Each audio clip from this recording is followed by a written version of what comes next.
running a little short on time, or a little long on time rather, and water. So I'll do the piece that I usually close out with. It's a love poem, so to speak. But I think it captures, what I'm passionate about. Be.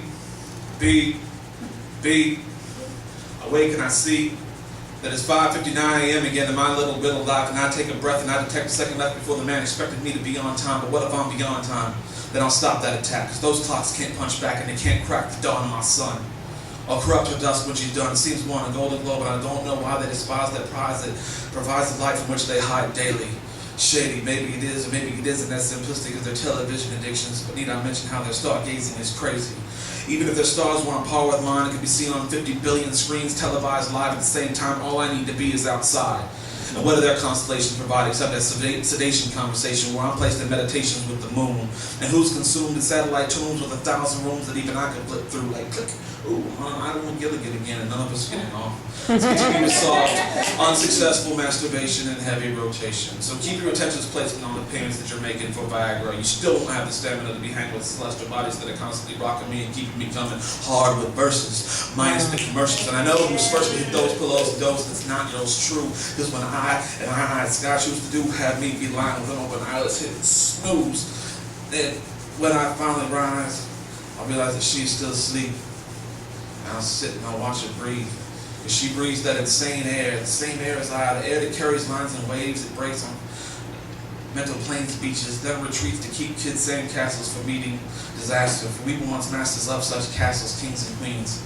With unheeded feeding swings, we hadn't died, prepared to rise, even tried to conceive this. She's who I breathe with. In unison, and you would sin for her salvation, because her inspiration breathes life into contemplations of life, like there's never been darkness, like there's no such thing as a starving artist, like life starts with success when her breath conquers death upon inhalation. The contents of her chest, my genesis, and revelations in her exhalation. She is an oscillation, a vibration through truth's time machines, space stations, a creation of my future through the fabric of my past unfolded. Throwing the present open as she's note holding, singing super strings unknown that her consciousness streams into my dreams through all seasons. And though often cold with poems, she's never freezing. She's simply bringing the echoes of doves let go for no reasons, other than the feelings that are bleeding under that canvas. And I'll take advantage of that blessing. Giving me erection, standing for her everything.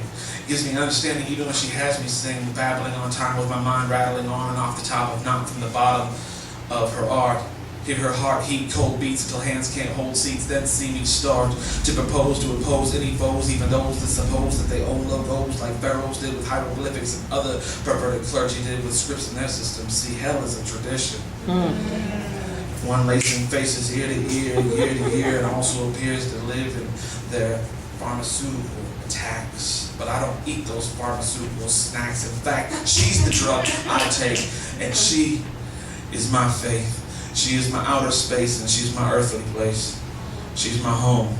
She's my poem sorceress, and I want to show you all where the door is, because once you've been inside, with those walls wrapped around wide and that ceiling above, that's what it's like.